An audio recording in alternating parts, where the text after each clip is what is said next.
Welcome back, Questers. Here at Quest Nation, we're just blessed to talk to some of the greatest indie artists, some of the greatest of all genres of talking about movies and dance, education, paranormal. We've been blessed. And having so many of these great artists, these great guests come back to be with us again is a great testament. And we are truly humbled. So today, we got another returnee, and I can't wait to speak to her. I'm sure you're going to enjoy it. This is Roy Washington, and we got you locked into the quest. Hi, just wanted to show you our Welcome to El Sobrante sign. This is where I grew up. It's a little town, suburban area northeast of San Francisco. We're considered the East Bay area, and we're in Contra Costa County. I'm going to turn it around because it's backwards now, so hopefully you can see it. Wait, let me turn it around. There. Okay, now you can see it says Welcome to El Sobrante. This is where I grew up. So it's a pretty, it's kind of worn. I think somebody needs to repaint it. Maybe that should be a project that our city needs to do. But anyway, this is where I grew up. I'm gonna turn it back around. That's me.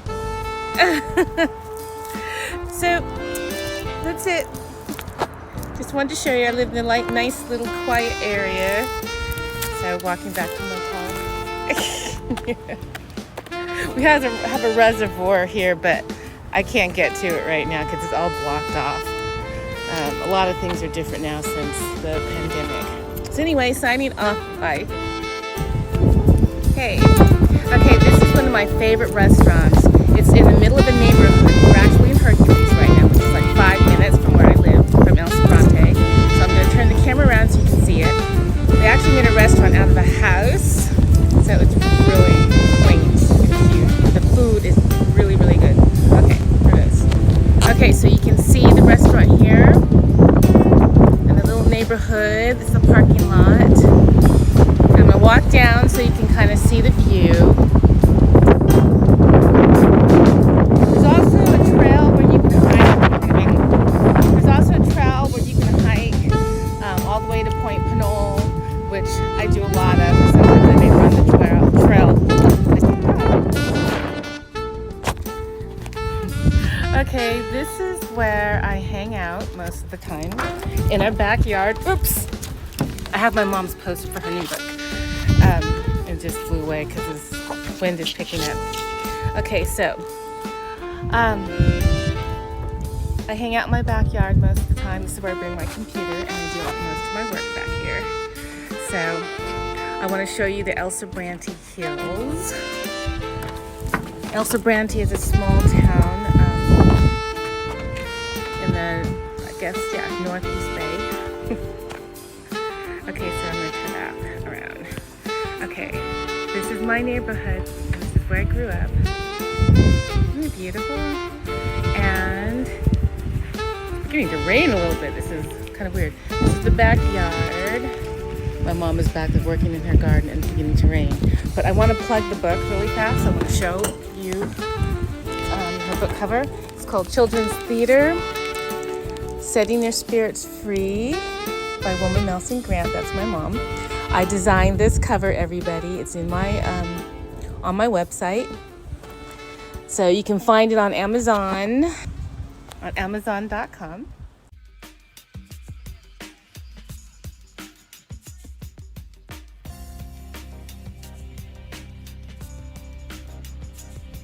Milwaukee. This is my city. This is my home. Milwaukee. Home of Quest Nation. My home. Home of Giannis. Home of Quest Nation. Milwaukee. It is my pleasure to interview legends in music, education, authors,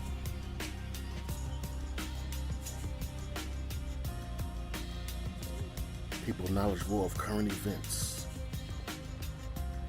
legends in the paranormal field, and up-and-coming legends. It's my duty and my honor to spotlight upcoming great indie independent artists, Milwaukee.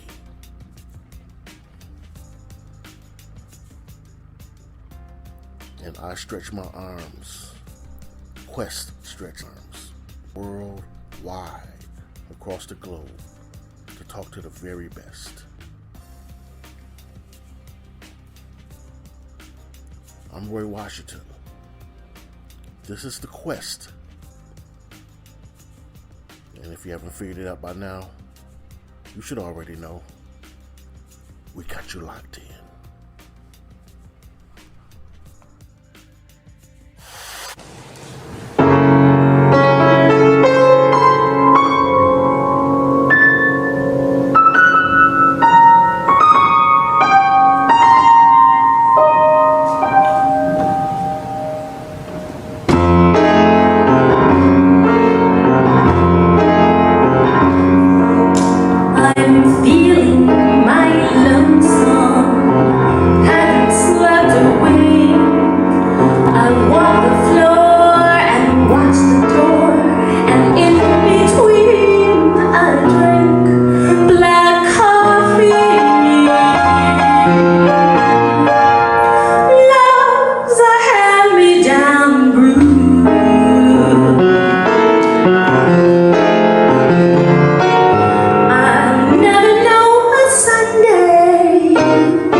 There you are. Okay. How you doing? I'm good. How are you? It's nice to see you. Good to see you too. I liked those videos you sent. Oh, thank you. Very informative, you know. Oh, you mean about Elsa Bronte? Yeah, Elsa Bronte. Really? I thought about, well, I could either drive over to the city, you know, because the Bay Area is small and compact. I said, no, but I live in Elsa Bronte, and everybody's like, Elsa, what? Yeah, I never heard of that either. Yeah, it means leftover land. So it had me thinking about El Segundo. Oh, yeah, no, I think El Segundo is like in the South Bay. Oh, okay. I think, I'm not sure. Okay. But yeah, so I said, what do I do? I said, oh, just show them the little itty bitty Elsa Bronte. It looks beautiful. So I mean, it's quiet, you know. Yeah. But everyone kind of commutes out for entertainment. There's kind of not that much to do here. Okay. So where do you go? Well, I have access to Berkeley, Oakland, San Francisco. So, you know, but since the pandemic, I haven't been anywhere really, but to like little local places. But before the pandemic, where were you going? There's a little place on, I think it's Van Ness Boulevard, called Wine Knots, a little wine bar. I used to work for an event company, and I would help coordinate events and host them. And we had a contract with Match.com, so I kind of coordinated and hosted all the Match events. So I was basically all over the place. Okay. Almost every venue you can possibly think of in San Francisco. San Francisco to San Jose, maybe sometimes up to Sacramento. A couple of places in Berkeley and Oakland. I recommended a lot of places over here in the East Bay, but you know, I guess the executives, I don't know if they even considered it, but a lot of our members were complaining that they wanted things that were closer, because you know, not everybody works in San Francisco for these events. So, but you know, oh well. But there's a great place in the Berkeley Marina called Skates. Skates, okay. Yeah, it's a little cocktail place. It has a great view. Big picture glass windows. So it's a great place to have dinner and cocktails, and you know, it's a great place for a date. I'll put it that way. Right. I'm not too familiar with clubs anymore because I kind of stopped going to regular clubs, and then after that it was salsa clubs because I danced on a team. And then they started closing those down, and I no longer dance on a team anymore. So I'm kind of out of the loop a little bit. You salsa dancing or whatever, huh? Yeah, Latin. I did the Latin rhythms. Okay. Think you could have improved on what was that dance show that they had? You know what I'm talking about? The guy and the girl were partnered up until they got put out. Oh, Dancing with the Stars. Yes. Yeah. That's the kind of dancing you do. That's it. Okay. That's they throw you around too and dip you and all that stuff. Exactly. Okay. My partner was Brazilian, so okay. I kind of learned the rueda. I kind of learned that style, you know. Actually, kind of Cuban. Even though he was Brazilian, but he kind of learned the Cuban styles of like salsa and bachata. So, but I like it. It was fun. I miss it. I'd probably go back to the studio just for entertainment type, you know, because I don't want my expensive shoes to go to waste. It would be a waste of money because the ballroom shoes are expensive. So I'm like, I need to get back into that. Tango was my favorite, Argentine tango. Okay. So, how much are the ballroom shoes? oh my gosh. I would say starting at like 95 and up. Wow. Yeah. And what's bad is, you know, as dancers, you wear them out fast. So, yeah. You know, even when I was dancing with companies like ballet companies or contemporary companies, my point shoes, which are the shoes you dance on your toes, toe shoes, they're about the same price. And every 2 weeks, I would be wearing them out. So it's good if I dance for a company, they would at least furnish your shoes, you order them. But I mean, if you're in class and training and rehearsals and then performance, you're wearing those things out and you have to break them in. You can't dance in those shoes hard. I break them in so that they're soft, so I can kind of take my foot and flex to go on point. Because if they're hard, I'm not gonna be able to do a thing. So you already have to break them in so they're soft, so you wear those things out like every 2 weeks. And I'm hard on shoes anyway. And then there's a certain clothing that goes with it too, isn't it? For the ballroom or just the salsa dancing, certain. Oh yeah. On my website, my art website, some of the dresses you see that have like the matching shorts, those are some of my salsa dresses. Okay. Because when you spin, you know, you don't want stuff showing. So so you have on matching booty shorts underneath. I hate to call them that, but that's what they are. Yeah. I should call them dance trunks, but you know. One night I was at a social, it was like a ballroom party, you know, where most of the team members and people that take class, I think it was Allegro. They used to give parties like every Friday night. And one night I had more of a form-fitting dress, so I didn't think I needed to wear anything underneath. Big mistake. Oh, that was a big mistake because it started riding up. Yeah, it was quite embarrassing. So I learned my lesson. So now, if ever any type of ballroom, you put on something underneath. Yes. Besides just your regular underwear. Okay. Yeah, you put on shorts and dance trunks. Wow. That's a funny story, but that was a very uncomfortable night, huh? Yeah, because everybody was laughing, and there's a thing called Ruretta, which they, like about three or four guys take you and they spin you and they trade partners and you're spinning between all of them. And they were doing this, and then I saw one guy on the floor with his cell phone going like this, and I'm like, what are you, 5? I was so mad. I was like, that's it. I'm not dancing anymore tonight. So, oh yeah, I learned my lesson. But I just remember that. I'm like, you guys are adults. Right. Yeah, he was taking some videos. Yeah, they were. And I was like, really? That's shades that remind me of the Morris Day video, Fishnet. This guy had the mirror on the shoe. Yeah, that's about right. Wow. So like I said, yeah, hard lesson to learn. So you just don't forget that. Right.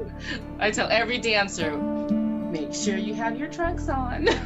Right. You do some teaching too, as far as the dance and anything else? I did, you know, with my mother's theater group, which I kind of plugged her new book. Okay. I was their choreographer, and we had about, oh my gosh, close to 100 children. Wow. In this after-school program, theater program. And then when I also danced on the team, yes, I had children's ballet classes that I taught. And then the other company that I danced with, which was Win Dance Company, which is a contemporary dance company, and we also did traditional Vietnamese. And he's the main, I guess, dance instructor at Alameda College, okay, and which is kind of like close to Oakland. It's just like next door to Oakland. It's a part of Oakland. But when he had things to do, then a lot of times I would take over the class and teach it, sometimes run rehearsals. You know, and the college students were very different from the children. Actually, they were worse. I would get more upset with them than I did the kids. The kids would mind me better. The young adults would kind of give me a little bit of lip back. Yeah. I was like, really? Complain about combinations I would give in class. And I said, this is exactly what he does, the director. Right. They just wanted to give me a hard time, you know, because Danny was not there and I had to take over. So do you get into Pardon? Since you're a dancer, you got to do, I mean, you know, you're an artist as far as singing, but since you dance a lot, do you get into those movies like Bring It On and those kind of movies? No, I haven't. I retired almost 2 years ago. It was like right before the pandemic hit is when I retired. I think the first time, right after the awards, the Grand Royal, after our interview, that's when I retired. So I haven't done much dance-wise. And then I think around that same time, we closed the drama club, the after-school program. And I think my mom was writing her book at the time. And she just got it published this past March. Actually, March 1st is when they released it. So I haven't done much, but if you want anything that it's been on TV, a few videos, I've been in a lot of videos, like Michael Bolton's video, City on Dock of the Bay. It was on VH1, VHS. It was a Michael Bolton video. Yeah, it was on MTV a lot, and it was also on VH1. That's how old. But yeah, so after that, it's more been theater, dance companies, and then and singing in, you know, singing groups. So that's kind of my background. I haven't done a lot of film, you know, a few videos here and there. What was it like working with Michael? He is really sweet. We filmed this video at China Beach, which is in San Francisco, and we actually had the fog roll in, so that tells you how cold it really was. And we had on these little evening dresses with spaghetti straps because we were like the backup singers. And I remember shivering. I was so cold. And he takes his coat off and just puts it around me. Oh, what a and gentleman. He didn't have to do that. Yeah. I was like, oh my gosh, what a gentleman. That's what impressed me about him. And then also when we first auditioned, he was really sweet. But the main thing that impressed me, that when they put me into makeup and hair, they had my face all made up, you know, like pageant, a lot of makeup, and then big hair, you know, big hair. And when I came out of the trailer, he's like, what did they do to you? He goes, I like that natural look, you know, when I auditioned, because when I auditioned, a friend of mine called me and said, get over here right away. I said, I just got out of the shower and washed my, he goes, I don't care. He goes, put in a ponytail, do something, but get over here. This is a video, you need to audition for this video. So I did that. So I went in there with ponytail, what I have now. And I think I had on, I kind of dressed a little weird in those days. I would wear these little cigarette pencil pants and kind of like a little like sweater like this. And I had on my granddaddy's old suit coat. And I would roll the sleeves up and I would wear these stiletto pumps. And that's how I dressed in those days. And I guess they liked that look. And when I came out of the trailer and they saw this glamorized thing, he didn't like it. So I had to go back in. They dumped my hair in the sink to curl it back up. Okay, they didn't like those, whatever they did. And they had to scrub my face and redo the makeup so it was natural. And he says, I want all the girls to look like that. There was 3 of us in this video, so I remember that. And that's what impressed me. He didn't like that made up glamour. He wanted the natural natural look. So I was like, wow. And they rented my dresses too. Okay. And that was nice. Yeah, 3 of my dresses, they, the designer on the set, or the wardrobe person, rented 3 of my dresses. So my dresses were featured. All 3 of us wore my clothing, which was kind of cool. So I got paid for both, for being one of the, you know, girls in the video and for my wardrobe. So that was kind of cool, but he was really nice. Oh, Randy was on there too as a guitarist. Randy a Jackson. Young Randy. Oh my God. Who, yeah, on, what show is he on? He was American Idol, right? Exactly. Yeah, you see them because they show all the musicians, everything. Yeah. And they were, I can't believe how nice they were. They were amazing, and because we sat with them, we hung out with them the whole day, and they were just very sweet to all 3 of us. And all 3 were just amazed at how nice they were. We expected them to have egos out to here. None of them did. And they made us feel at home and like part of the crew, and it was amazing. Yeah, another thing Michael did was too that it was really muddy and we all had on heels and we had to be on this platform. So, and we're like, we have to walk across the mud. We all were, you know, we were worried about our shoes. He scoops me up in his arms, carries me over and puts me down, and then he gets the other 2 girls. We're just like, wow. That, I mean, that's the kind of person he is. Okay. But we were in awe the whole time, you know, of his personality. Very down to earth, sweet. And so were the musicians. All of them were just sweet. So that was a fun experience. I'd been in other videos, but he was the nicest person. I had done Kashif's video. Kashif was nice too, I have to admit. Okay. He was another person who was really nice and funny.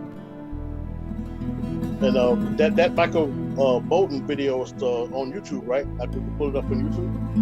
Yeah, I think you can. I think I have it in my yeah, I have it on one of my playlists, I think. Okay. And Kashif's video. I have both of those videos because those are the ones that were shown most of the time that you could actually see me. The other videos, there was one, I think it was Rick Springfield. I was like a zombie. Whoa. So you don't recognize me. but those 2, and Kashif's video, I was a ghost, but you clearly see my face, and they give me the last close-up on the video. Michael Bolton's, I'm me, so you definitely know it's me, you know, and people were used to my ponytail and that look, so everyone could recognize me for once. I wasn't all made up, you know, hair wasn't in the pageant, I call pageant fluff. It was my normal ponytail and plain face. So Yeah, I'm about to get that link from you, so I can check it out. okay. And yeah, we can display it. Yeah, that's really cool. Yeah, What's your it was a long time ago though, so it tells you how long. I'm probably telling my age, but it was a while ago. All right. What's your favorite song by Michael? Mine is Missing You Now. Oh, isn't that the one? That's the one he wrote about his ex-fiancée Okay. who broke his heart, I heard. Oh. Okay. Yeah, I got the whole story. He was on a talk show. I was like, how could she do that to him? But yeah, he wrote that song about his ex who, yeah, broke his heart. I mean, Your new music is pretty. I love your music. The videos you sent in, that's pretty laid back, chill, kind of jazzy love songs. Like those are nice. oh, thank you. Yeah, the remix of You Don't Know What Love Is. Mm-hmm. That one. Yeah, I actually, the other version is, and the video is from the night of the awards. So, Oh, okay. yeah, in the long velvet dress, and Yeah, with my hair pulled back in a low bun, and then the other one I'm singing the same song in another little local concert. So I kind of put both of them. So I like both versions, but I like to play with those old songs like that, where the producer told me, he goes, sing it straight once all the way through. It goes, and then play with it, do what you want. And that's what I did, and it came out pretty nice. So I would like to do some more of that, you know, and play a lot with those old standards and change them, because it gave it a completely different sound and take on it. So I was like, wow.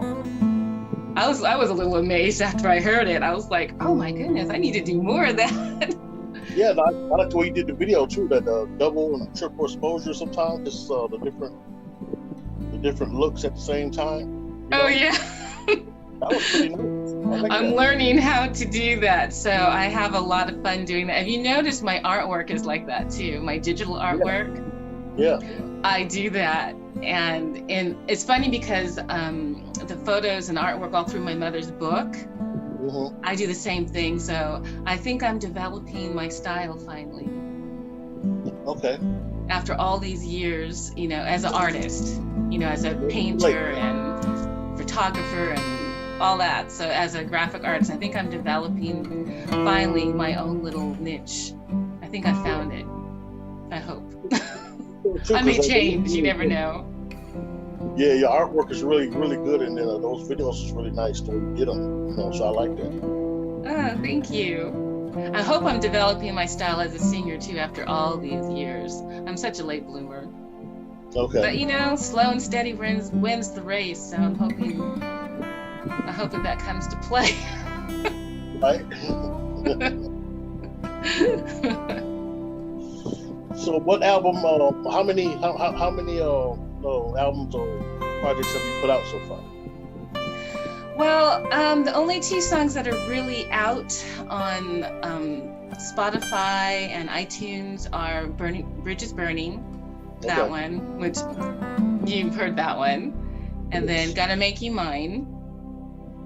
Those are the 2 that I put out.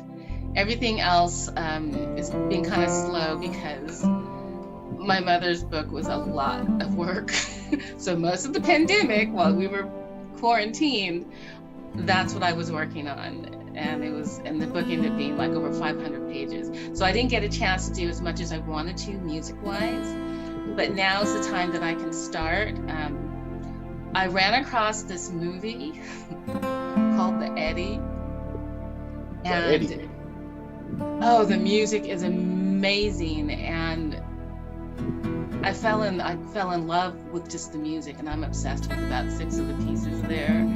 So I kind of want to do some music similar to that, but also with a mixture of the neo soul that Gonna Make You Mine has. So I want to kind of mix those genres together and see what happens. Okay. So I'm still experimenting of the direction, what kind of direction I want to take my music now, because I love those old standards, but I kind of want to modernize them because I like what I did with that old standard, You Don't Know What Love Is. I like what I did with that. So I kind of want to, I just have to see where I go, because as a painter, usually I just let my hand take over, you know, and what comes out on some of my contemporary pieces. So I want to kind of do that with my music now to see where it goes and what develops and how I develop as an artist. So we'll see.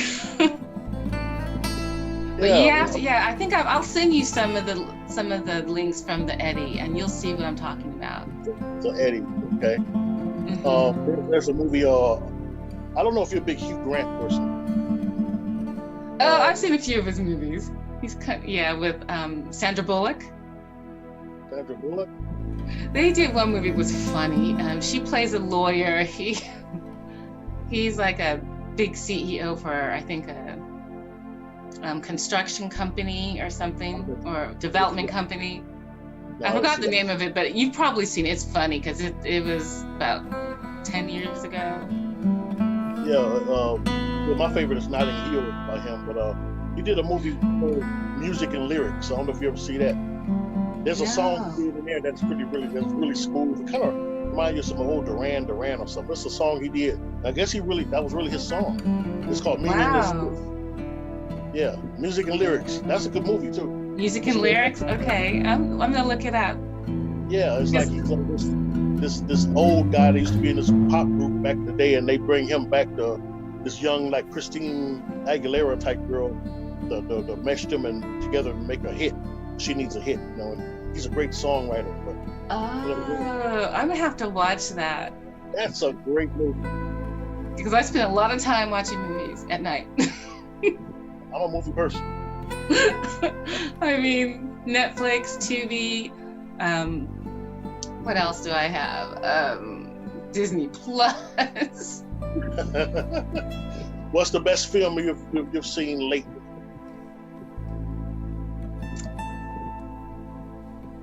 Besides the Eddie. I like that movie. Oh great, now I can't think after all that.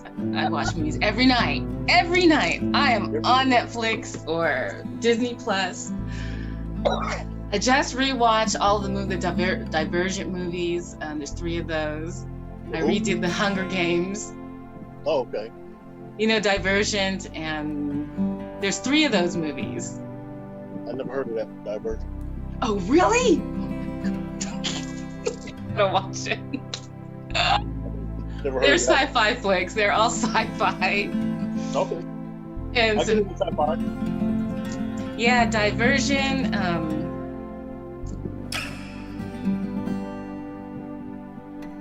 There's 3 sequels to it. Yeah, I just recently watched that again. The Hunger Games, and it's like 4 or 5 of those. Mockingjay, it's 4 or 5 of those, and then what else? That's funny, I can't think now that you asked me this, and I'm watching stuff every night. Since you're a movie person, what's a film that you would have loved to have had them contact you and said, we want you to do a song for the soundtrack? What's a film you think you would have loved to have had a song on that, on that soundtrack? Oh. It's a new Disney movie, and I'm gonna look it up. It's a cartoon, but I can't think of the name of it. It's on Disney Plus, and he's a horn player, and he's been waiting for this gig. He's a jazz horn player. He's been waiting for this gig forever. Oh, geez, makes me mad that I can't think of it now. Do I have Disney Plus on my phone? Oh, it's a good movie though. Oh no, it is. That's why I need to find the name of it. I thought I had Disney Plus on my phone because I don't want to mess up the screen and find it on here. But he ends up going to heaven before his time. He's trying to get back because he gets this gig but it has a lot of jazz music in it, old school. He's a horn player, and he finally gets into the club, Yeah. It's a cute little movie, but the music is amazing, and I would love to have done a number in one of the club scenes. Okay. As a voiceover, and because they do a cartoon, and the guy who, oh my gosh, is a very famous actor, and they do a cartoon version of him. This really makes me mad that I cannot think of the movie. I'm gonna have to pull it up. Let me see. It's on Disney Plus. And it's a new movie, huh?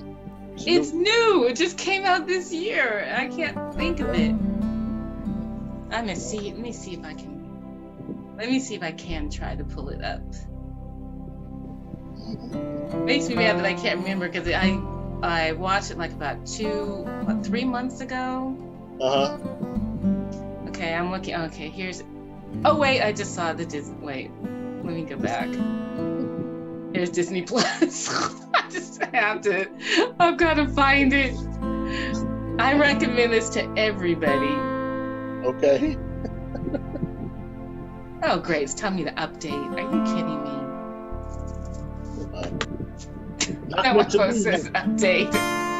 It just doesn't want me to remember this movie. Oh gosh, and they advertised it too. They were advertising it, and I was telling her, "Oh, that's a really cute movie. You need to watch it." Because he meets this little angel who avoids trying to go down to Earth because she likes it, and so she does everything possible bad to ruin it, so she can't, go to Earth and get born, and somehow she ends up in his body, and when he comes back, and he ends up as in her little heavenly body, and he's trying to tell her what to do and how to play, and he's a piano player. That's it. He's a piano player. I wish I could think of it.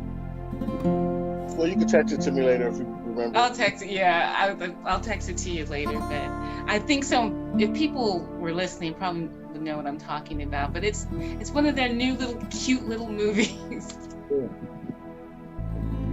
Well, we went through, as a country, everybody, we went through a tough year last year. Yeah, we did. How did you cope, and what did 2020 teach you? Well, actually, going through the pandemic and everything that I used to think was important, I found wasn't really all that important. Things that I valued, that I thought was so important. For instance, for example, wearing makeup every day and so concerned about your looks, In the pandemic, who's going to see you? So it became more important to be healthy, work on having glowing skin, and it starts from within. So I really started working more with herbs and juicing to have, instead of, I have on makeup now, but have on a lot of makeup. Like yesterday's videos, I was pretty much plain face. That's how I run around. And I found that all those superficial things really were not that important, and things just like being able to hug and kiss my nieces and nephew, that I missed. Yes. And so we would do air hugs. I mean, we still kept our Sunday dinners, but I miss hugging them. Those are my babies. I miss the little things like that, Yes. I mean, I live with my mom, so, we're in that little bubble, but when the kids came over, for the Sunday dinner, we would still do air hugs. Now that we've all had our vaccinations, my nephew, he goes, "I can hug you now, Aunt Carolyne," and I miss that, because when he was little, I would hug him to death, and I put my kiss mark on his cheek. I always wore red lipstick, and he loved it. He'd put his face like this so he could get his kiss mark.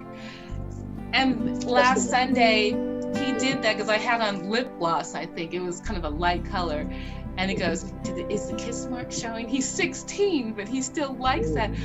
And I started thinking, I missed that. So little things like that, be able to hug your loved ones, and then I have little baby cousins that I would just pick up, and I miss them. I'm gonna see them with my mom's book signing. So now that we all had our vaccination, I can pick up those little babies now, and I can hold them and kiss them, and I'm gonna have to get your mom to come on and talk about her book. I'm gonna have to get your mom to come on and talk about her book. Oh, she would love it.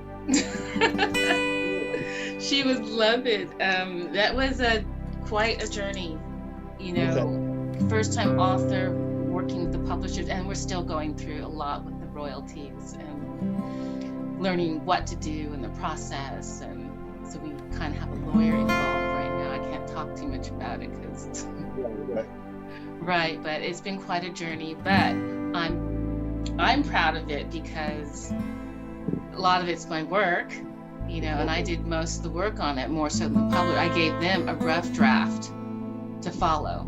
So I basically did after she wrote the book, I basically put the whole thing together with all the photos. There's like over 100 pages of photos that I put together of the children, and even the adult children. When I first announced it, they're so excited. So they've been dropping by the house for my mom, Miss Grant, I want you to sign the book. You know, even they're excited because they see themselves again when they were children on stage.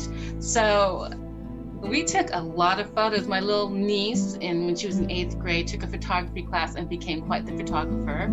So she has taken almost 75% of the photos. I took maybe 25%, but I put them all together in the type of collages that you see that I put together. Yeah. And then I designed the cover, so I'm quite proud of it. My mom is proud of it. We put her original scripts in there that she revised from some of the old classics like The Wizard of Oz and Alice in Wonderland. You know, and Oliver became a part of the DARE program, Say No to Drugs. So instead of in England, it took place in San Francisco with the gangs and runaway kids and gangs and drugs. So the whole script changed to that. So our scenery is the backdrop of the San Francisco skyline, which is now, since we closed it, I took some of the backdrops that I painted. I have a couple of them at our church, and I've got 2 of them here that I had room because they're pretty big. But so it's things like that, you know. So the adult children and some of the parents who were the drama club managers, their names are in the books, and they're excited. I had one little girl come here and I said, Jennifer, did you notice that you're on the cover? She goes, really? And I said, you're right there. She goes, oh. I said, you're also in the book. She said, oh, I already took pictures of those. So she took pictures of herself in the book, and I thought that was really cute. So it's just things like that. The kids are excited. They're bombarding my mom. So my mom's excited about it. You know, it's almost like having a yearbook. Okay, yeah. Yeah, because they're finding their photos in there, and they're like, oh, I remember that. You know, because a lot of the children are adults. There's like 2 generations. We had, they lived down the street from us. A parent and her daughter wore the same costume as the Snow Queen and Nutcracker. So we have generations like that have, when my mom first started, when I was in college, parents and their children, you know, were participated as students in this. So it's cool that you're going on this journey with her, though. Pardon? It's cool that you're going on this journey with her. Yeah, because, well, I worked as her assistant director, and I did all the costumes, and I rewrote a lot of the music. The last play that we did was The Wizard of Oz, and we mixed The Wiz with The Wizard of Oz. And you know when they go through the poppy field? Well, my 5th and 6th grade girls decided that we needed to do some changes, and they didn't want the same music that I usually choreograph. And I said, well, what do you guys want? And they said, well, we want to dance on Havana, you know, by Cameron, what's her name, you know, Havana, Una, Na, that song. So I'm thinking, okay. So I took the music, changed the words, changed everything to The Wizard, Una, Na. So they start singing, the wizard, ooh-na, na. Right. You know, and then I said, so listening to the rhythm, I said, we either can salsa, tango, or cha-cha. I said, you pick 2 of them because we have to mix it. And they said, okay.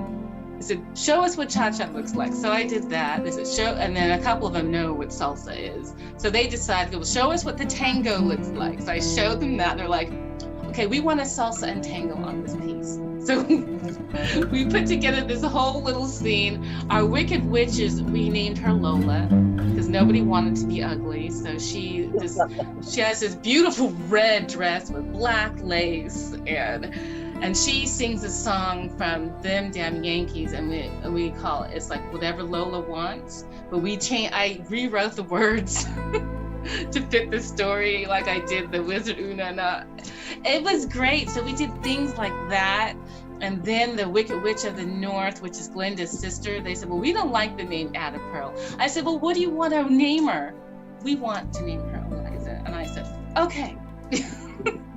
So it's things like that. Or they'll tell my mom, Miss Grant, we think the scene ought to go this way. So my mom says, okay, show me. And then my mom, oh, that's a good idea. And then you see, so in the script, you see where my mom has scratched out things and rewritten, you know, the script and for the different characters. So she adds her scripts in this book as is. So you see, and sometimes you see some of the kids' handwriting where they scratched out on the main script and they rewrote a lot of things they wanted. So we were going to put a lot of the lyrics of the music because I changed a lot of the lyrics, you know. But the publishing company had a little bit of a problem. So I said, so take it out. I said, if they want the music, I'll give it to them separately. So at the end of the book, it says, contact me for music. Because my pianist, you know, Debbie Grisso, helped me to redo some of the music arrangements. And so a lot of the music changed. Okay. So it was quite an unusual. Our Nutcracker was unusual too because we had song and dance all through the Nutcracker. So you're still gonna do like a little side soundtrack, right? Well, yeah. I just have to. I have the performance tapes and the rehearsal tapes, and I have the lyrics. It's just a matter of me putting it together. And I should have done it a long time ago, but I kind of procrastinated. Yeah. You know, but I can just download, and I just need to type up lyrics and download the music and put it together, and so they can, you know, upload it. And I'm going to have it for free because they're paying. The hardcover is like $29.99 and the soft cover is $19.99. So they're already paying for the book. So the music is going to be free since we have the scripts in there. So all they have to do is contact me and I send them to the link and then they can upload it. But I have yet to do it. I need to do that. Okay. You know, but I wanted to start getting some of my other projects out first, you know, because I spent so much time working on my mom's book. I kind of neglected a lot of my things. So I kind of need to get back on track with that too. Yeah, it seems like you've been very busy, but that's good, you know? Yeah, I have been, but you know, it being like quarantine gave me the time to do it. And it's funny because the event company that I worked with went bankrupt. I retired, then we stopped the drama club. My mom retired from the drama club. We ended that program. So everything kind of came to a halt, you know. So I had a lot of time, but I spent most of my time trying to help her get her book off. So now it's time for me to get some of my projects off and going. And because like I said, I love your music, you know, and I know you familiar with the studio, right? With Christine and Jeremy Stewart. Yes, I love them. Yes, yeah, and they're nice. I had a chance to meet them. Beautiful people. Yeah, they have. You have your songs are kind of like one of the songs they have that's kind of remind me of the Rat Pack. Remember back in the day they had the that's right. And they're sipping sipping a drink with the cigarette, leaning against the piano. That's a couple of songs kind of give me that vibe, you know, with the soldiers in the audience, you know, and everything like that. Oh, that's right. I remember you saying that before, and I have yet to do a video like that. I really would like to do that if, you know, once I get the budget for it. Yeah, that'd be a great video for me to do. Yeah, one of my dresses, get back. Instead of wearing sneakers and shorts and t-shirts or sweatpants. I can't believe that's been my wardrobe. I would love to get back on my evening gowns and my elbow gloves and, you know, get back on stage. I miss that. I mean, virtual concerts are fine and they're fun, but there's nothing like being on a live stage with live audience and having the musicians play. Is nothing like it. And I would love to get back on stage, you know, and to do a setting like that for a video, you know, if I can set up a whole club scene and have an audience, and do a couple of it's, and maybe do like a couple of old standards. So I have like at least like 2 or 3 videos, somewhat similar, but I have to think about it. But I would love to do that, just to have that, get back on that look again, because I do miss it. I miss it. This is going on the 2nd year that we've been in the pandemic. I mean, that year I had to cancel concerts. I started singing with Marvin Gaye tribute band, and we were getting ready. Well, they had already had a couple of concerts, but I was going to do my first concert with them that following August. We had to cancel, and I was going to sing a lot of the Tammy Terrell parts and the Dinah Ross parts with my friend Daryl, who does Marvin Gaye. Phenomenal voice. I've known him since high school.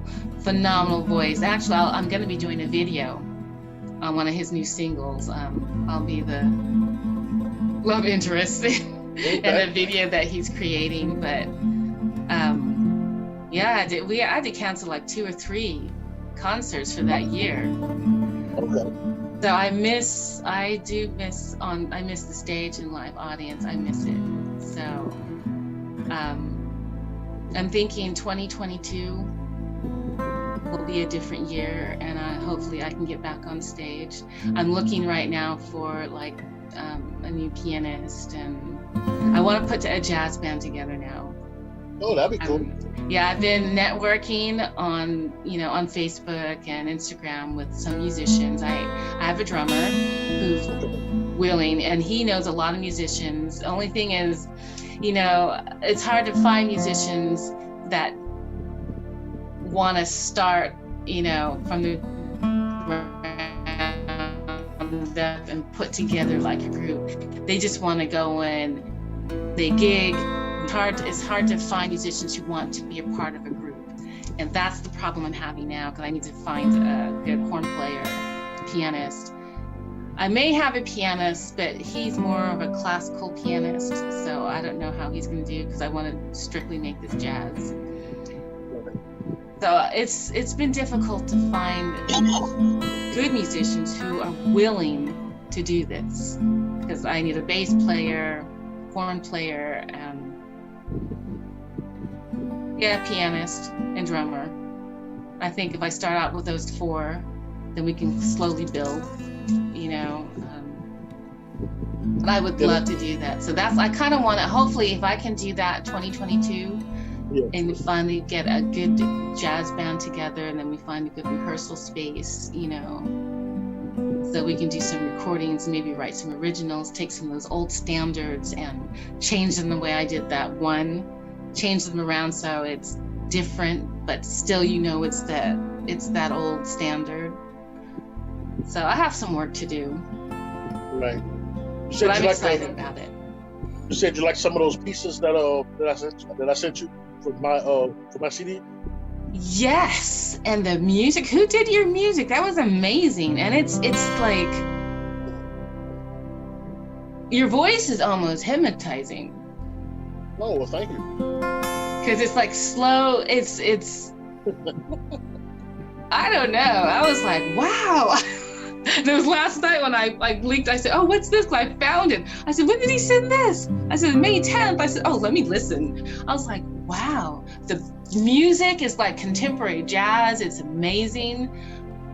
It's wonderful. I wouldn't even mind like writing some words and singing and doing some stuff on music like that. It was amazing. And then your voice is like smooth.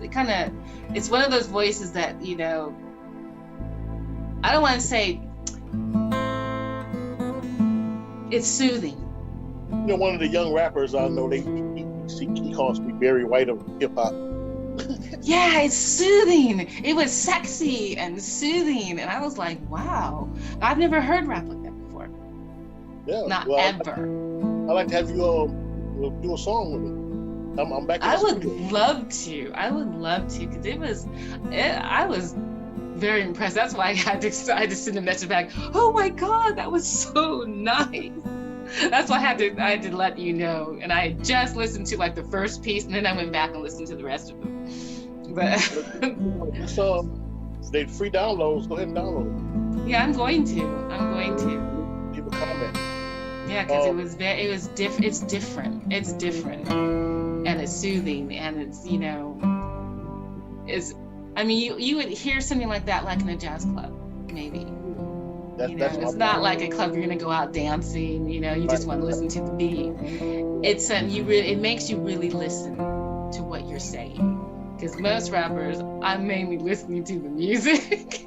And you want to move your body. And you're not paying. I saw it was Chris Rock. I saw a comedy show. It was the other night. It was on HBO, and he was saying, he goes, because women and girls just don't listen to the words. They just want to listen to the beat. He was like, they're listening to some nasty things. And you ask him, what did he say? I'm like, I don't know, but the beat's good. Yeah, so I'm that typical female that's not listening to the words. I just want to dance. But with your music, I'm listening to the words. And that's a first in rap music. I usually never listen to the words in rap music. I just want to dance and move my body. But with yours, I listen. It makes you listen to the words because it's so soothing, and it's almost like music. The way you speak and your tonal quality, it's like you're singing, but you're speaking. That's one way I can explain it. Thank you very much. You're welcome. You deserve it. It was nice. When you're talking about hooking up, now we're almost done.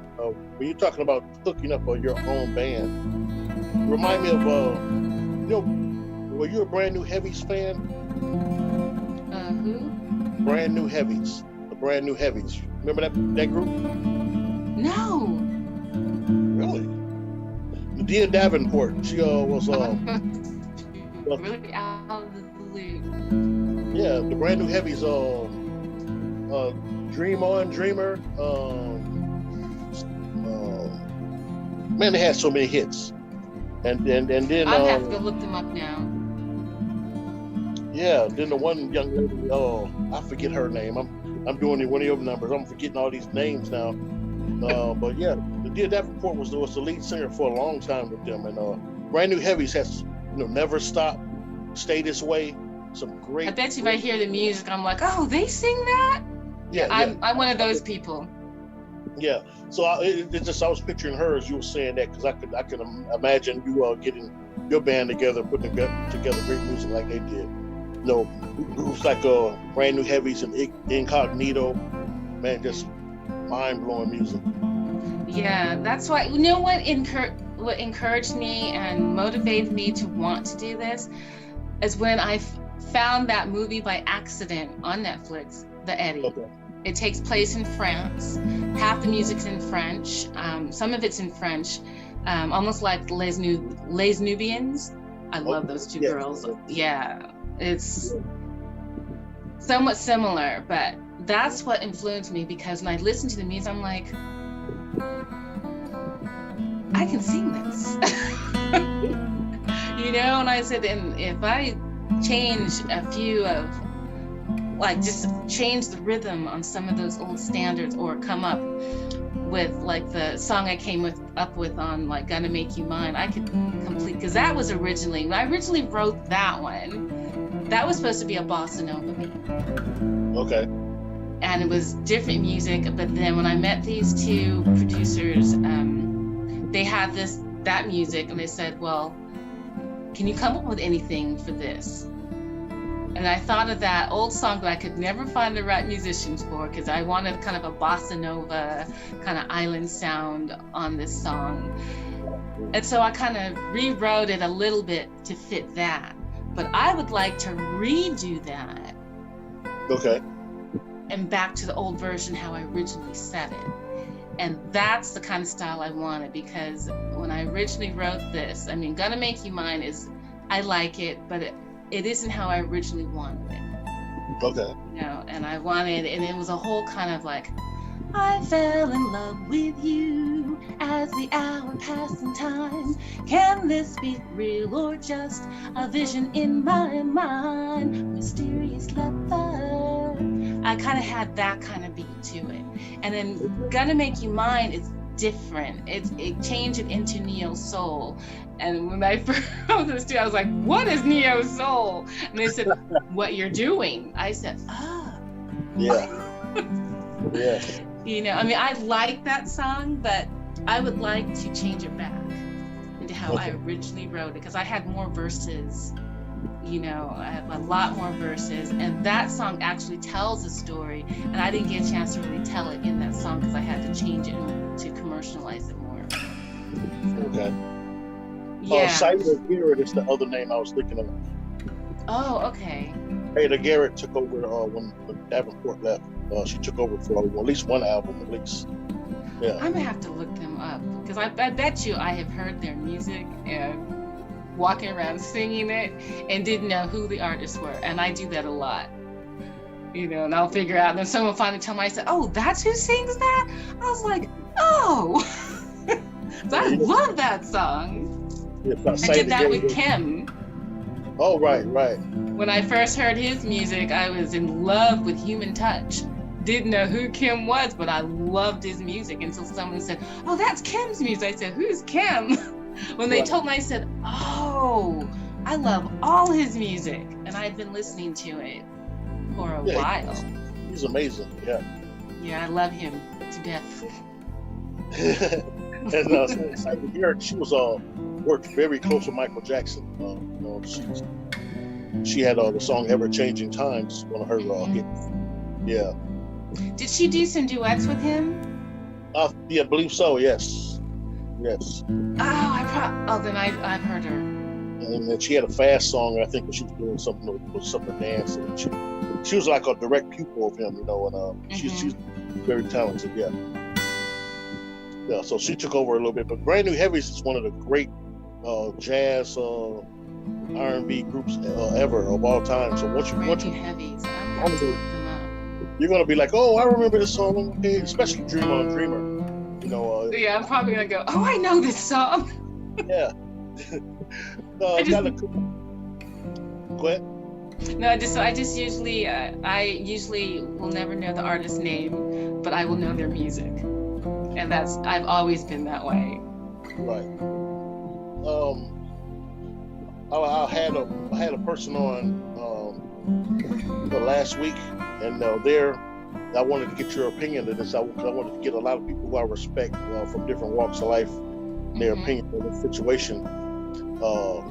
It's kind of like the Steven Seagal movie. So, you know, you got people, these big companies, they're dumping toxic waste and oil into our oceans and stuff like that. How do you feel about that? What's your opinion about that?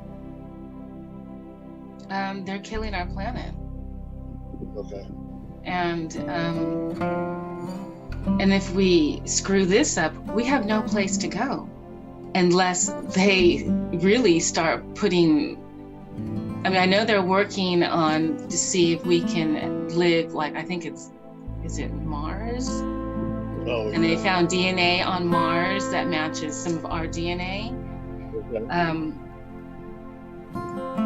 I don't know. I mean, I think people need to start taking it seriously, because have you ever seen the series called The 100? I've heard about that one. Oh my God.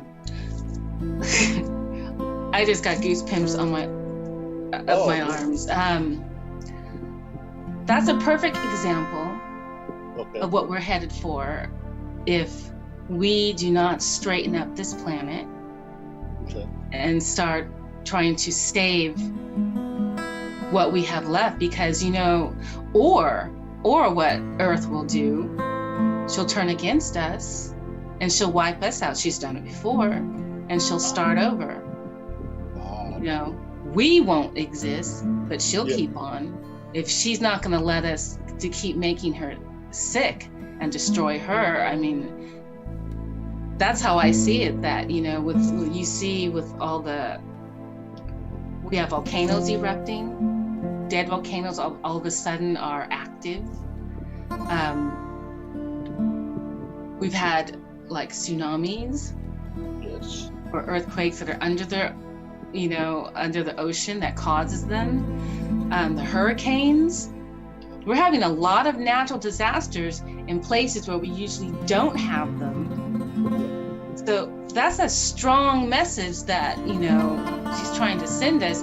You keep messing with me, I'm gonna get rid of you. This is like, it's like having a virus in your body. You know, I'm not gonna let whatever it is keep making me sick. I'm gonna correct it and get rid of it. It's like that commercial. What's that commercial?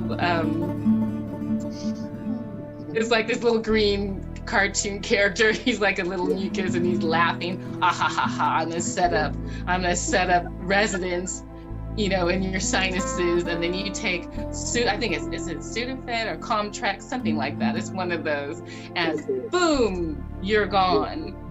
That's what's going to happen because our planet is going to see us as the virus. Okay. You know, and she's going to eliminate us if we do not start taking better care of her. I'm worried about that because I'm like, it's starting to happen now, and nobody's paying attention to it. And our last person who was in the White House, I'm not going to name. Yeah, whoever that guy was. Yeah. Oh, global warming is a hoax.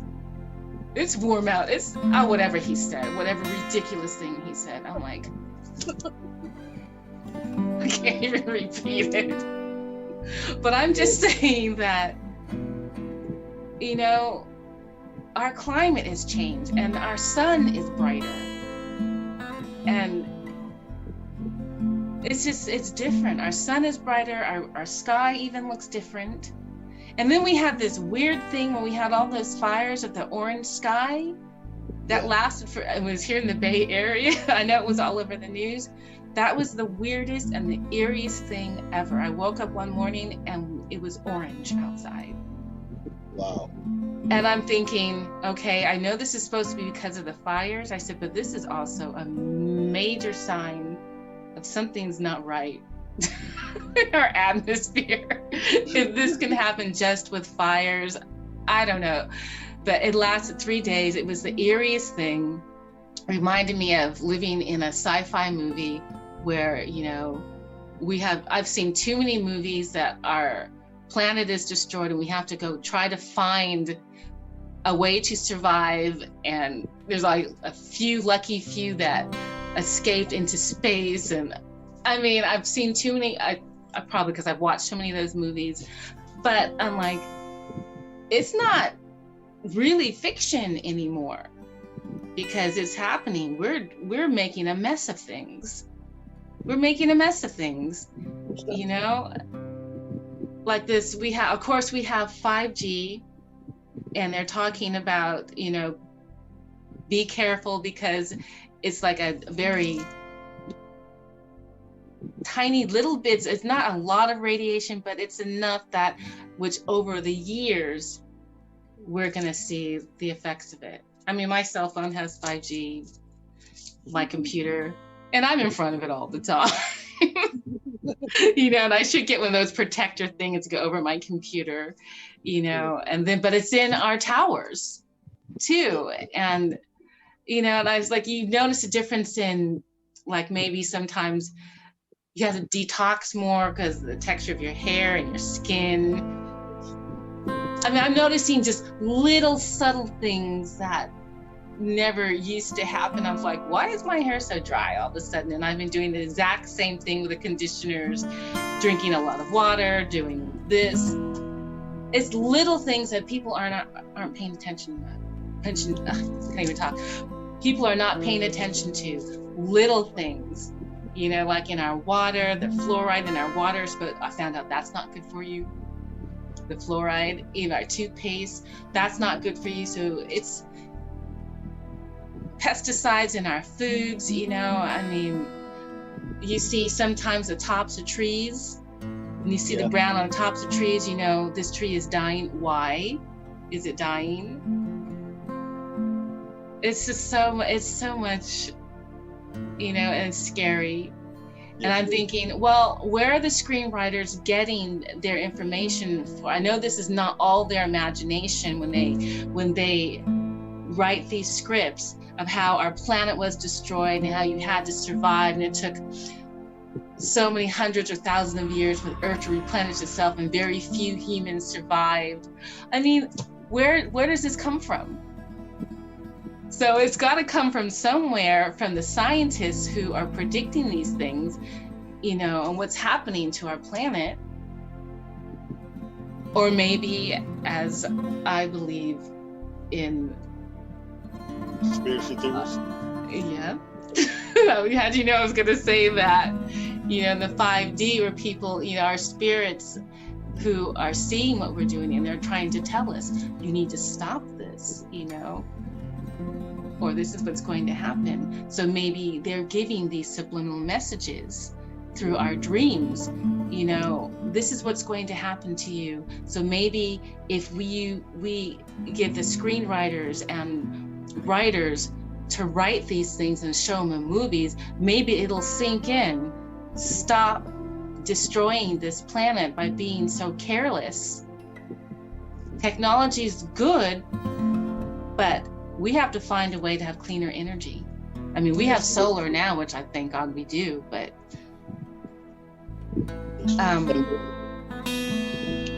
that was an amazing answer. And the other answer for another movement that's going on is life insurance. What's your thoughts on the importance of life insurance? Well, the only thing I think is important with life insurance is that for the loved ones you leave behind, it's a way for them to, you know, provide a way for your burial expenses, you know, and so that you can leave something to take it, because, you know, that's kind of hard to talk about because, you know, my mom has leukemia, and she, out of my two brothers, I'm the one that has to, I know I'm going to be the one that's going to have to handle things, because I know them. They're not going to be able to handle mom, because she already has her urn and all this stuff ready, you know, just in case. And it's difficult to deal with it, but I know that her life insurance is going to be the one that's going to take care of the rest of the payments for the house and her burial expenses, which is paid for. But yeah. And it's also combined with the trust. It's important, but it's difficult to handle, but you need to do it for your loved ones, so we know what to do. We just lost my uncle. Sorry to hear that.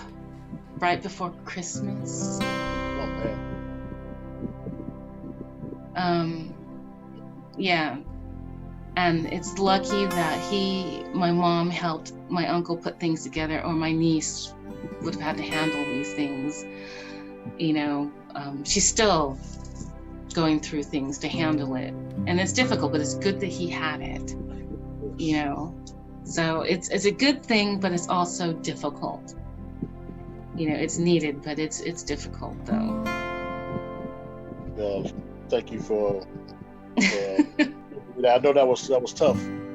I didn't know, but you know, just my condolences about your uncle, and just pray that, you know, all of us have that strength to get through it when it hits us. It's going to hit all of us at some point, you know. So yeah. So you have to.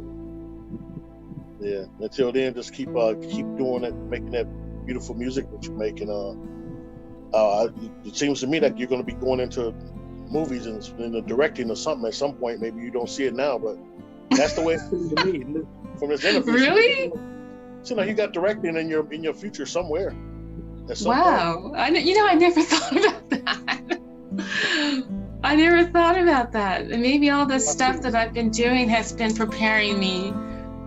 I don't know, because I just felt I'm on a journey. So I decided, one thing I can say about the pandemic, I decided, you know, whatever path I'm supposed to be on my journey, I'm going to stop trying to control it. That is one thing that I did that I normally do not do. Usually I try to control every little thing and I plan every little thing. But with this pandemic, I was just like, you know what? I'm like, I was talking, I said, God and spirit, I said, whatever path I'm supposed to be on, I said, put me there. Okay. So whatever, it's like the way I paint. I always tell my hand, whatever you're gonna do, you're gonna do it. And then I start creating and mixing colors. And then I'm like, ooh, where did that come from? I do the same thing with my gowns. I just start pinning and piecing. And all of a sudden I was like, wow, look what I created. So I decided with life now, I have to have that same mentality that I do when I design gowns or when I paint or when I'm singing. And like he told me, just go play with it. Sing it straight once through and then play with the lyrics and see what comes out of it. That's the attitude I have now. I have to, because I don't want to try to control anything anymore. I want to see where spirit is going to take me. Okay. And what journey I'm supposed to be on. And then once I start getting that clear vision, and then I'm going to start swimming to it, you know, so I can meet it halfway. And so I guess I've had a lot of reflecting to do. And then even watching some of these crazy movies that I've been watching, and they're series, and I binge watch. Even I even binge watch the foreign movies where I'm reading, you know, I'm reading the text. Okay. No, I don't like the text. I don't like that. I do it. But I've been getting, I mean, you get messages in everything. The movies you watch, or just things in nature. You know, my little neighbor who comes visit me every day. I have a little cat that comes to visit me every day. His name is Sammy. Okay. He comes to visit me every day. You know, just little things, you know. I was going to ask somebody this, but you all don't have snakes where you live, right? Oh, yes, we do. Little gardener snakes and lizards. Oh, okay. Not no fierce snakes. Oh, no. But I was listening to somebody on Drink Champs talking about, it was a rapper from down south talking about, it's something that they spread on the ground or do something that makes the snakes turn away from their house. Is that true? Is there some kind of stuff you guys put on the ground or something, or in the grass that keeps the snakes from coming into your yard or whatever? I don't know. I mean, California doesn't have that problem. We have things like, especially if you live out places like this, we have maybe deer that will come down. Yeah. We have raccoons. Those little guys. We have a family that lives under our deck. Family raccoons? Oh yeah. They knock over the pots. My mom's always mad at them because they're messing up her garden. Like I picked up a pot yesterday that I can tell one of them had been there, and I said, they knocked it over again, or they eat out of it. We have gophers, but since my little neighbors have been around, we have 4 cats in our little cul-de-sac. We live in a cul-de-sac, and since they have been hanging out, they hang out in our backyard. Actually, the whole court. We don't have gophers anymore, thank goodness. So hopefully, when we plant the vegetables now, because she was working her garden yesterday, they won't be pulling it under. But as far as dangerous snakes, right? No, we don't have that problem. And I think there are some places in California we have coyotes. Oh, okay. Yeah, I think that's our dangerous predator, the coyotes. And raccoons aren't too safe either, because you get bitten by it, that's rabies. Right. Raccoon gets ticked off, he's going to be a problem. Yeah, they're cute. Yeah, they're cute. But don't go near them. My mom and I were coming home once from one of the kids' performances, and we saw one come from behind our gate in the driveway. We stayed in our car for 20 minutes. She goes, you think it's, and they went under the car. She said, you think it's safe to get out? I'm like, I don't know. We sat, it was during Nutcracker. We were coming home that evening. We sat in her car Or were we in my car? No, we were in her car. We sat in her car for 20 minutes because we were too afraid to get out because they're dangerous. I mean, one time I came home from work and there was like about 3 of them going up the sidewalk. They turned around and looked at me and I'm like, hi babies, just keep going, keep going where you're going. And I ran to the porch and opened up the door. I pulled in the driveway. Yeah, they're cute as they can be, but they won't bother you unless you bother them. Okay. So that's a good thing. But there's, I don't want to tangle with them. My silly brother one night had a war with a family of raccoons. Yeah, the war was a... My niece said he was up till 4 o'clock in the morning there because they dig for worms and they can tear up your lawn. And so he trapped them. They climbed up into his tree. He's so silly. Got out a bat. And he's fighting them. He comes and tells us the story for Sunday dinner. And my mom is like, are you crazy? And my niece is like, Daddy was up till 4 o'clock in the morning fighting with those things. And my brother's like, yeah, but they won't be coming back now, will they? Oh, okay. Well, there was a guy from my neighborhood who had a dog who got into a fight with one, and I love dogs. It didn't end well for that particular dog. Aww. So he came back onto the front porch, bloody and cut up, and passed away. I'm a dog lover. I grew up with big dogs, so no, I don't like anyone harming any kind of animals. And we've had like 3 of them. Our last 2 passed away of cancer. So, and those are my babies. So I'm used to big dogs. So yeah, I'm a dog lover too. Just recently I've been getting to like little cats because they keep coming around. Hey, if I do this, I'm doing this, we're getting ready to close now. I'm doing this video, and maybe in a month and a half when it really get hot here, for the song "Chill with Me." Mm-hmm. Would you like to be in that with me? I mean, I guess you'll be there, but we've done a couple of my videos like that where somebody's been in where they are, and then we just combine the footage. Oh, that sounds great. I would love to do something like that. I'm always a willing participant, when it's something with performing, anything like that. I'm like, oh yeah, I want to do it because it's a good experience. So it's Chill With Me. It's one of those songs that you heard. So okay, so I'm gonna go listen to it again. Yeah, a little extra here on it. Where can people find your music? Find you?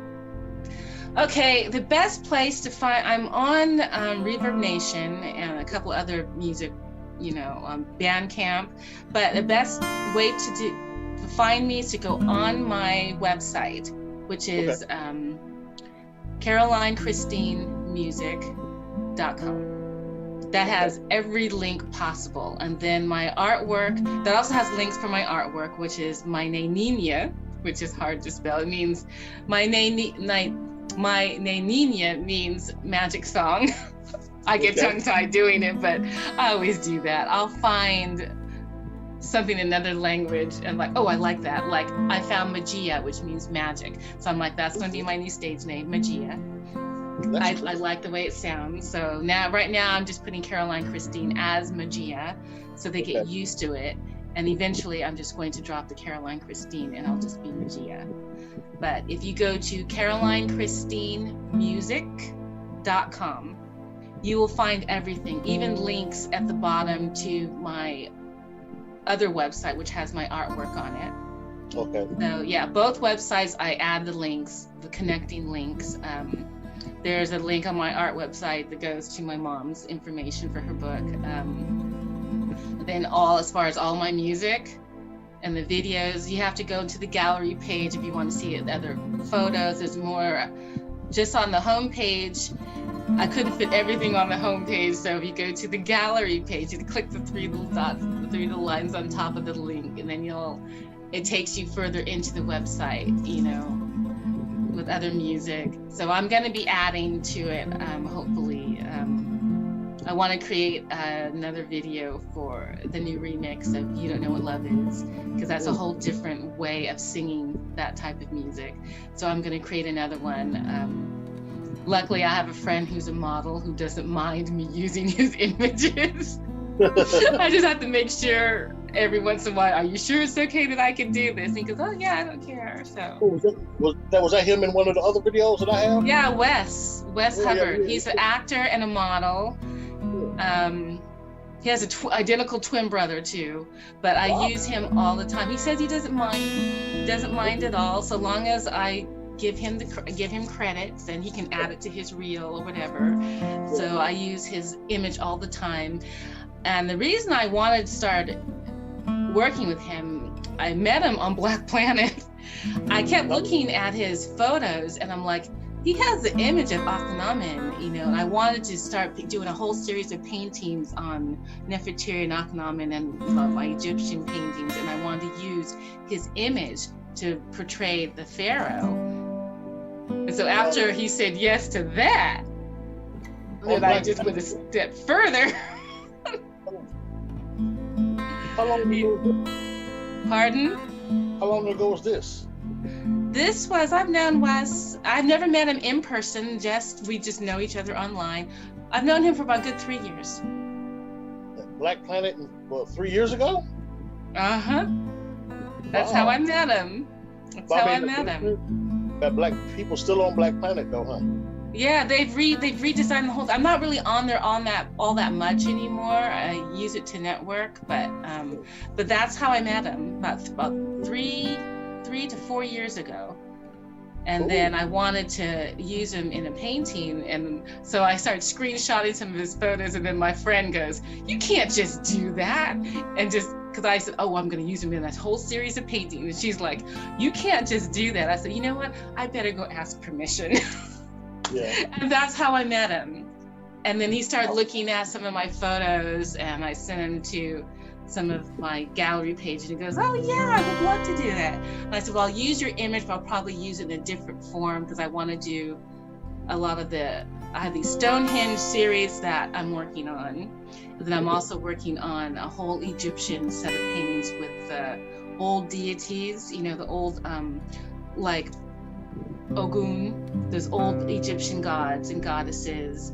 So I'm working on a whole series of that, even some of the African, and I want to create a lot of painting because I get a lot of visions in my dreams. So I do quick sketches, you know, and I have a stack of sketches which I've divided into the series of paintings. So I, you know, usually when I see someone that kind of resembles of the images I see in my head, I'll go ask their permission. Do you mind if I use your image?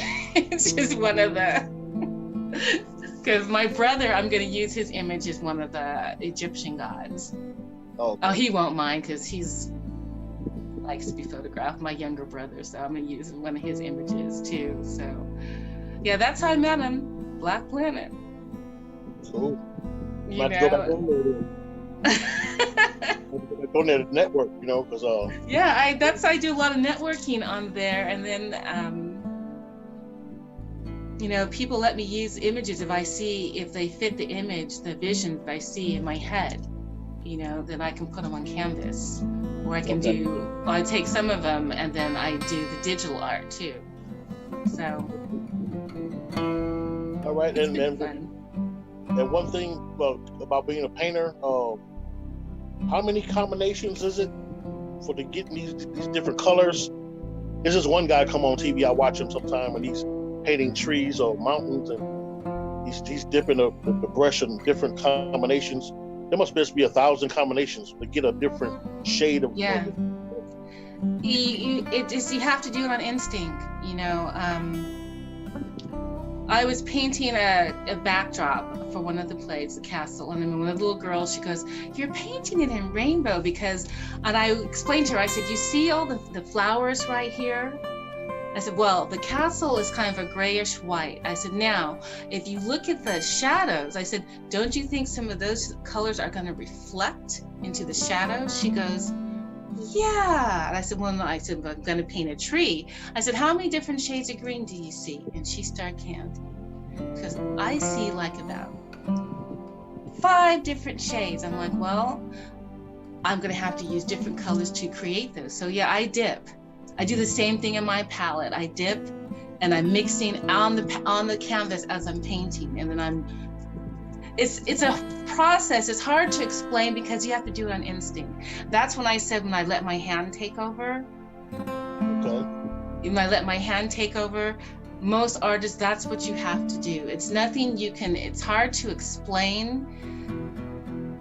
It's a feel. You have to kind of feel your way through it. The same way when you're doing harmonies. That's a good way to combine it. When you're singing a harmony, you hear someone has the main melody, and then then of course you have to add the bottom and maybe a couple of top notes to blend in. Painting is the same way. And it's a feel, like you have to have an ear for it when you're singing and you're gonna do harmony and background vocals. You have to hear it. And then you hear it, you go, oh, that's it. Because a lot of times you close your eyes, you close your eyes and you're like, oh, that sounds good. I hear it. When you paint, same thing. It's a feel. And you're like, oh yeah. And then I see it. And you do layers too. And they have to be thin layers because the shadows have to come through and the reflections of whatever colors in the shadow is coming through. And then you have to take in consideration where the light is coming from. Where's the sun going to be in this picture? Well, I want it to come from there. So that means you're going to have to take that in consideration. So it's like instinct. Same thing when you dance. When you're hearing the music and you're doing improv. It's all instincts, and that's why I guess it's hard for artists to explain their process, because it's all instincts and something that you feel. And painters are the same way. Painters, musicians, dancers, even as an improv actress, you have to feed off each other, and it's the energy. And you'll probably never do it the same. So that's the only way I can explain it, because I can't.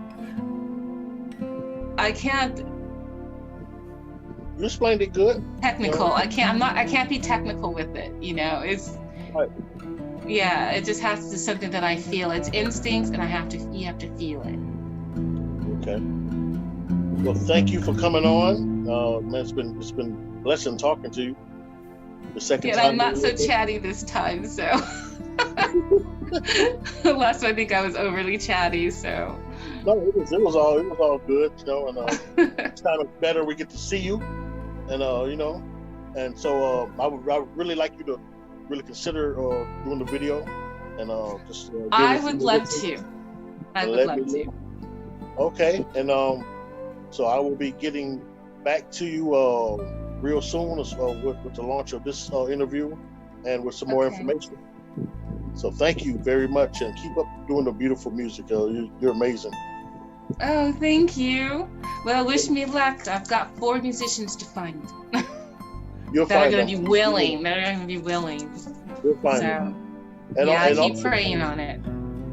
Also, tell your mom congratulations on the book, and enjoy those book signings. I'm sure you're going to meet some interesting people in those book signings. Yeah, well, this one's with family, so then I guess we'll start when it's safe and you don't have to socially distance anymore, and then we'll probably do some other ones, because the book is selling. I mean, Amazon ran out of stock and they had to back order. Wow. After a month of sales. So yeah, applaud my mom. Yes. So Congratulations. after a month of sales, they're on back order, and we're just like, what? It's like 4 stars already.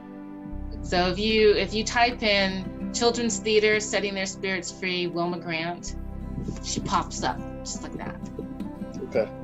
It pops up, yeah, and then you see my book cover, which I have it. Wait. That's the book.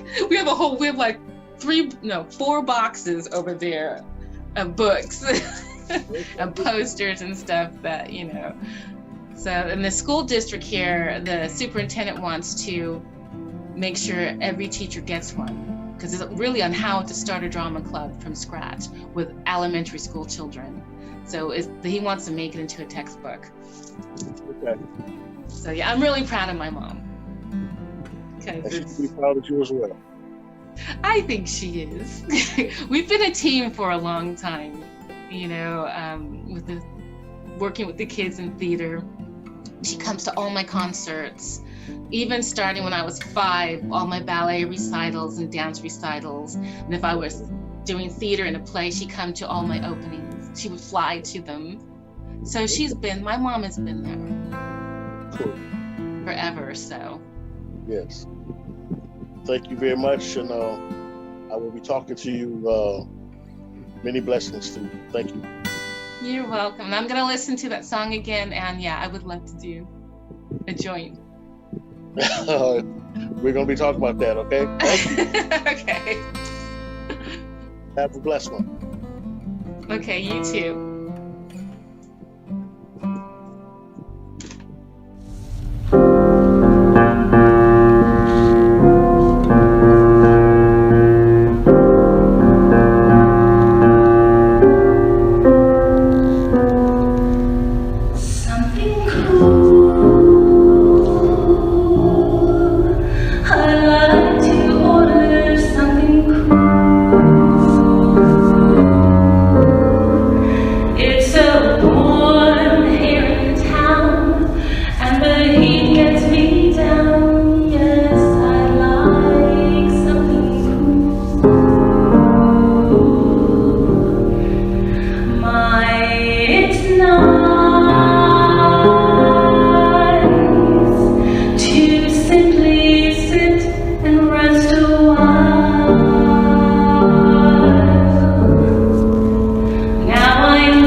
Was quite so handsome, quite